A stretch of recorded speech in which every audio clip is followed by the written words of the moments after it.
Hello सभी लोगों को जय श्री राम। आज हम बात करने वाले हैं लॉरेंस फिश्नर वर्सेस सलमान खान वर्सेस बाबा सिद्दीकी के बारे में। सबसे पहले हम हिस्ट्री जानेंगे लॉरेंस फिश्नर की, तभी हमें समझ में आएगा कि उसका नाम चारों तरफ क्यों और इतना बड़ा डॉन कैसे बना।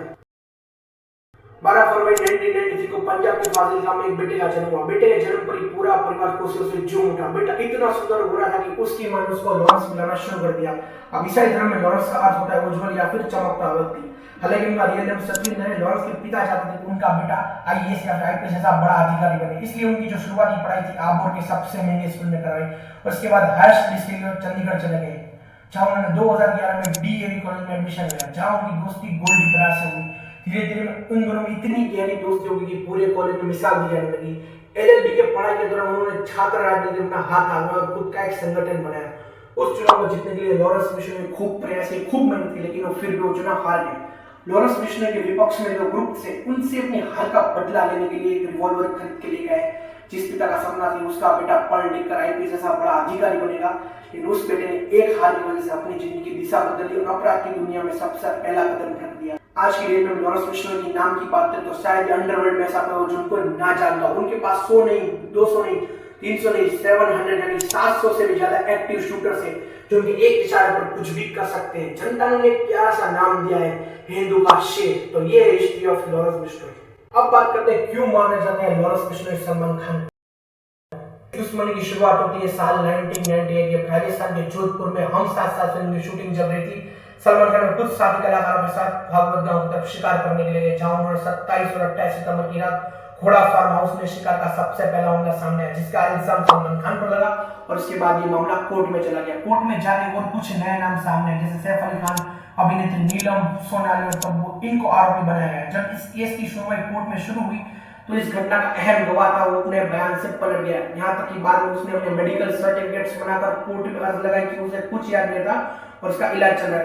इसके बाद कोर्ट ने इसकी गवाही को इस पूरे मामले से अलग रखा और अब ये मामला जोधपुर के सीजीएम कोर्ट में चल रहा है। अब आपके मन में जरूर सवाल उठेगा कि हिरण के शिकार की वजह से क्यों मारना जाता है लॉरेंस फिश्नर सलमान खान को, क्योंकि हिरण एक ऐसा प्राणी जिसकी बिश्नोई समुदाय पूजा करता है और उसे मानता है और पूरा बिश्नोई समाज चाहता है सलमान खान इस कृत्य के लिए उनसे माफी मांगे, लेकिन सलमान खान ने ऐसा कुछ किया नहीं, ज्यादा उन पर ध्यान दिया नहीं, तो इसी वजह से मारना चाहता है लॉरेंस फिश्नर सलमान खान को। अब बात करते हैं बाबा सिद्दीकी के बारे में। 12 अक्टूबर शनिवार की रात ऑफिस से निकल कर उनकी गोली मारकर हत्या कर दी गई। बाबा सिद्दीकी पर कुल 6 राउंड गोलियां चलाई गई, जिनमें से उनको 3 गोलियां लगी और अस्पताल ले जाने पर डॉक्टर ने उन्हें मृत घोषित कर दिया। मुंबई पुलिस ने रविवार को पुष्टि की बाबा सिद्दीकी के लिए कॉन्ट्रा किलिंग की घटना थी। सूत्र के अनुसार पुलिस ने लॉरेंस फिश्नर गिरोह की संभावितता बताई, क्योंकि जिन आरोपियों को गिरफ्तार किया उन्होंने ये दावा किया कि वो इस समूह से जुड़े हुए हैं। मुंबई पुलिस इसके पीछे के मास्टरमाइंड का पता लगा रही है। जांच के दौरान ये भी पता चला कि बाबा सिद्दीकी की हत्या की प्लानिंग बहुत पहले से बनाई गई थी और आरोपियों को हथियार और पैसे बहुत टाइम पहले मिल चुके थे। मुंबई क्राइम ब्रांच ने 2 आरोपियों को पकड़ लिया, एक हरियाणा का रहने वाला 23 वर्षीय गुरमेल और दूसरा है उत्तर प्रदेश का रहने वाला 19 वर्षीय धर्मराज, जबकि तीसरा अपराधी शिवकुमार अभी भी लापता है और जिसकी तलाश मुंबई क्राइम ब्रांच कर रही है। मुंबई क्राइम ब्रांच के सूत्रों ने बताया कि जिन 2 आरोपियों को गिरफ्तार किया, जब उनसे पूछताछ की गई तो उन्होंने ये दावा किया कि वो लॉरेंस फिश्नर गिरोह से जुड़े हुए हैं, क्योंकि इस समय जेल में बंद है खुफिया गैंगस्टर। बाबा सिद्दीकी के मर्डर केस में और एक नया विषय है। अब मुंबई इस मर्डर केस में लॉरेंस की कोई भूमिका नहीं है।